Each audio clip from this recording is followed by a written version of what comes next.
Hello driver भाइयों, आप सभी को मेरा नमस्कार। आप सभी ड्राइवर की तैयारी कर रहे हैं, ये मुझे पता है। आपका एग्ज़ाम है 23 जनवरी 2021 को, नज़दीक आ गया है। आज 20 जनवरी हो गई है, मात्र 2 दिन का समय है आपके पास में बचा है।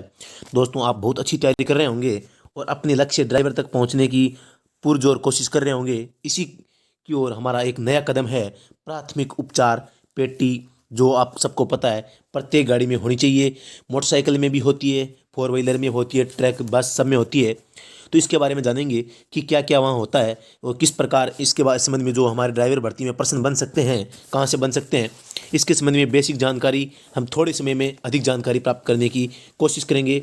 दोस्तों, हम कोई भी टॉपिक है वो छोड़ना नहीं चाहते जहाँ से हाईको ड्राइवर में पर्सन बन सकता हो। तो दोस्तों, बिना समय गवाए इस वीडियो को शुरू करते हैं। दोस्तों, अगर ये वीडियो पसंद आए तो इसको लाइक शेयर और कमेंट करना बिल्कुल न भूलें। दोस्तों, नाम है फर्स्ट एड किट प्राथमिक उपचार पेटी।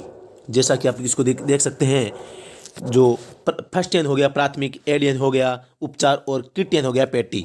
दोस्तों, फर्स्ट एड किट क्या होता है? दोस्तों, प्रत्येक वाहन में एक प्राथमिक उपचार हेतु एक बॉक्स रखा होता है, जिसे प्राथमिक उपचार पेटी कहा जाता है। इस पेटी का क्या काम होता है? किसी भी प्रकार के जो एक्सीडेंटल केस होते हैं या कोई समस्या आ जाती है, तो उस समय ये पेटी हमारे लिए बहुत ही दोस्तों लाभदायक होती है, क्योंकि हम हॉस्पिटल तक पहुंचने में काफ़ी समय लगा देते हैं।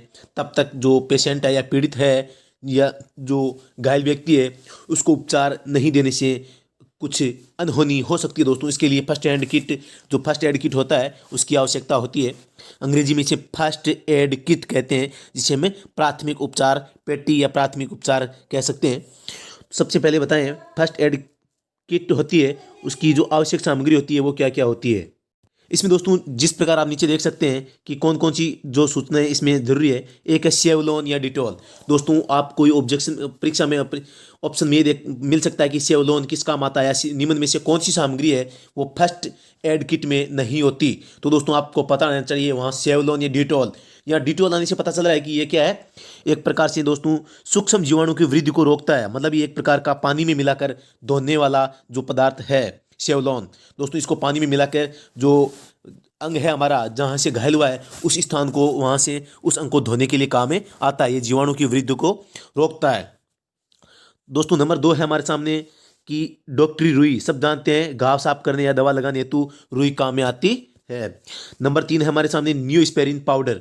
दोस्तों, अगर आपने इसका नाम नहीं सुना है तो देख लीजिए। जीवाणु रोधक त्वचा संरक्षण, इसे चमड़ी के संक्रमण के लिए प्रयोग किया जाता है। दोस्तों, ये न्यूस्पेरिन जो पाउडर है, ये घाव पर लगाने के काम आता है। जब हम घाव को सेवलोन या डिटॉल से साफ कर लेते हैं, उसके बाद में जो डॉक्टरी रुई होती है, उसके उसके साफ करने के बाद में दोस्तों ये न्यूस्पेरिन पाउडर है, वो जहाँ घाव है वहाँ लगाया जाता है। इसके बाद में दोस्तों हमारे सामने पट्टी आप जानते हैं क्या होती है, सबको पता होगा। दोस्तों, ये घाव तथा मोच पर बांधने के काम आती है। जो मोच यानी होता है दोस्तों, जहाँ चोट लगी हो, अंदरूनी चोट, उसे मोच कहते हैं। जहाँ हमें ऐसा लगता है कि हाँ, ये या तो हड्डी टूट गई है या फ्रैक्चर हो गई है, जहाँ दर्द होता है वहाँ से बांधने के काम पट्टी आती है। या जो घाव हो जाए कहीं जहाँ से खून बह रहा हो, वहाँ भी पट्टी बांधी जा सकती है। ऑप्शन नंबर आगे है हमारे दोस्तों हाइड्रोजन पेरोक्साइड। ये क्या होता है दोस्तों? जो हाइड्रोजन पेरोक्साइड है दोस्तों, ये संक्रमित घावों को साफ करने या मुर्दा सांस को उतारने के काम आता है। मुर्दा सांस का मतलब है यहाँ जो त्वचा होती है दोस्तों, उस त्वचा से संबंधित है। मुर्दा सांस का मतलब हो गया कि जो जली हुई त्वचा है या टूटी हुई, या जहाँ से त्वचा फट गई है, तो या त्वचा उस वो क्या है, किसी घाव से भर गई है, तो उस त्वचा को साफ करने, या जो जो त्वचा अब मतलब हमारे शरीर का अंग नहीं है, उसको दूर करने, अलग करने के लिए उस स्थान पर, मुर्दा सांस पर दोस्तों हाइड्रोजन पेरोक्साइड लगाया जाता है। तो दोस्तों, इसके बाद में खपची। खपची है हड्डी टूटने पर हड्डी के आसपास रखकर बांधा जाता है। खपची यानी मारवाड़ी भाषा में के ये छोटा छोटा गिल्लियाँ होती है, जिनके सहारा देकर, जहाँ से कोई हड्डी पैर टूट गया है तो इसके सहारा लगाकर उसके ऊपर क्या पट्टी बांध दी जाती है, ताकि वो पैर है वो सीधा रहे। तो इसे बोलते हैं खपची। दोस्तों, अन्य सामग्रियों में है बर्नोल। बर्नोल क्या होता है दोस्तों? जो जला हुआ स्थान होता है, जला हुआ भाग होता है, उस पर जो ट्यूब लगाई जाती है, ये एक प्रकार की ट्यूब है। इस ट्यूब को आप वहाँ जले हुए स्थान पर लगा सकते हैं, ताकि घाव में कुछ जलन कम हो, वो आसानी से ठीक हो सके। ग्लूकोज आप सब जानते हैं क्या होता है? पानी में घोल मिलाकर, ताकि जो घायल व्यक्ति है उसको तुरंत एनर्जी प्रदान की जा सके, ताकि वो होशो हवास में रह सके। और जो एनर्जी मिलेगी तो उससे उसके जो घाव है वो भरने में भी सहायता मिलेगी। गिलास और चम्मच है वो इस ग्लूकोज के लिए या अन्य पानी, गर्म पानी पिलाने के लिए भी काम आता है। अब है स्प्रिट। दोस्तों आप सबको पता है स्प्रिट क्या होता है, नहीं जानते तो बता दूं। आप सबको पता है घायल व्यक्ति की जब इंजेक्शन लगाते हैं तो इंजेक्शन लगाने से पहले दोस्तों जो त्वचा होती है उसको साफ किया जाता है, त्वचा की जाती है, तथा जो इंजेक्शन होता है उसको भी साफ किया जाता है। अगर उसका एक बार पहले से उपयोग हमने इसी पेशेंट पर कर लिया हो तो दोस्तों इसको साफ करने के लिए स्प्रिट है वो त्वचा पे लगाने का काम करता है। इसके अलावा दोस्तों जो बीटाडीन है ये भी घाव को भरने के लिए, घाव को साफ करने के लिए काम आता है। तो दोस्तों इस प्रकार ये जो सामग्री है हमारे जो एक्सीडेंटल केस होते हैं उस स्थिति में हमारे लिए बहुत ही लाभदायक होती है। तो ये इनके नाम है, आपको देख लेना है कि क्या क्या होता है। दोस्तों इनमें सबसे महत्वपूर्ण है वो एक नंबर पर हमारे सेवलोन है, डिटोल है, डॉक्टरी रुई हो गई, न्यूस्पेरिन पाउडर हो गया, पट्टियाँ हो गई, हाइड्रोजन पेरोक्साइड हो गया, खमची हो गई। अन्य सामग्रियों में बर्नोल, ग्लूकोज, गिलास, चम्मच, स्प्रेट और बेटाडीन। दोस्तों ऑप्शन में प्रश्न में ये पूछा जा सकता है कि इनमें से निम्न में से कौन सी सामग्री फर्स्ट एड किट में नहीं होती। आगे देखते हैं प्राथमिक उपचार आप कैसे कर सकते हैं। अगर कोई एक्सीडेंटल केस हो गया क्या या आपके सामने या किसी आपके दोस्त या अनजान व्यक्ति का भी हो जाए तो आप भी उनकी सहायता कर सकते हैं। दोस्तों आप सबको पता है एक ऐसा कानून बना दिया गया है जिसमें घायल व्यक्ति को अस्पताल पहुंचाने या पुलिस में सूचना देने वाले व्यक्ति को परेशान नहीं किया जाता।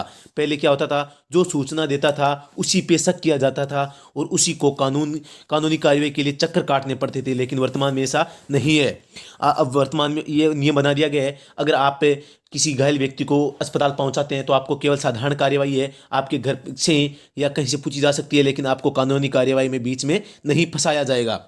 दोस्तों आगे बताऊं मैं तो हमें घायल व्यक्ति की अब हम इसकी सहायता कर सकते हैं, किसी भी प्रकार की कोई समस्या उत्पन्न नहीं होती। तो दोस्तों प्राथमिक उपचार है वो कैसे किया जा सकता है ये जानेंगे। सबसे पहले है प्राथमिक उपचार देने की निम्नलिखित प्रक्रिया हो सकती है।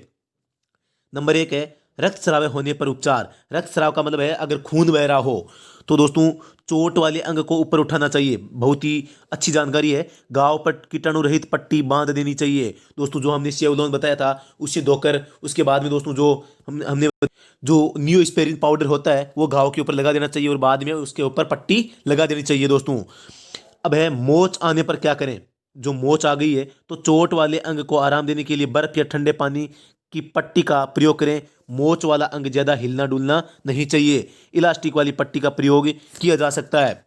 इलास्टिक वाली पट्टी का मतलब है कि कोमल आपके धागे की बुनी हुई, जिसे हम गर्म पट्टी कहते हैं। दोस्तों हम घरों में हमारे जो बड़े बुजुर्ग होते हैं उनके कहीं से पैर या जो दुखता है हाथ, जहाँ जोड़े दुखते हैं, जॉइंट जो पैर के हो चाहे हाथ के हो या कहीं के हो, तो उन जॉइंट्स पर हम दोस्तों उनमें अगर दर्द होता है तो हम घर में बांधते हैं, जो भूरी हल्के भूरे कलर की आती है। तो उस पट्टी को इलास्टिक पट्टी कहा जाता है। और ये दोस्तों एक प्रकार की गर्म पट्टी कहते हैं, जिसे साधारण भाषा में हम मेडिकल पे जाएंगे तो ये कहते हैं कि गर्म पट्टी चाहिए। तो दोस्तों इसको इलास्टिक पट्टी कहा जाता है। तो आप मोच आने पर मोच पर जो इलास्टिक पट्टी है उसको बांध सकते हैं। इसके अलावा दोस्तों बात करें हड्डी टूटने पर क्या करें। हड्डी टूटने वाले हिस्से को बिल्कुल हिलाना डुलाना नहीं चाहिए, इससे हड्डी अधिक टूट सकती है। टूटी हुई हड्डी के चारों तरफ खपचियां लगाकर पट्टी बांध दें तथा तुरंत डॉक्टर के पास ले जाएं। जलने पर उपचार। अगर शरीर पर कपड़ा जलकर चिपक गया है तो सबसे पहले उसे तुरंत हटाने का प्रयास करें। ज़्यादा समय बीत जाने के बाद में आप हटाने का प्रयास न करें दोस्तों, क्योंकि कुछ गड़बड़ हो सकती है। आप डॉक्टर की सलाह के अनुसार ही काम करना है, डॉक्टर ही करेगा। आपको ज़्यादा बाद में अगर ज़्यादा समय हो गया तो आपको नहीं करना है ये कार्य। ये ज़्यादा समय बीत जाने के बाद में अगर आप उतारने की कोशिश करोगे तो समस्या हो सकती है। जले वाले अंग पर ठंडा पानी या गीला कपड़ा डालें। तुरंत की बात है दोस्तों ये।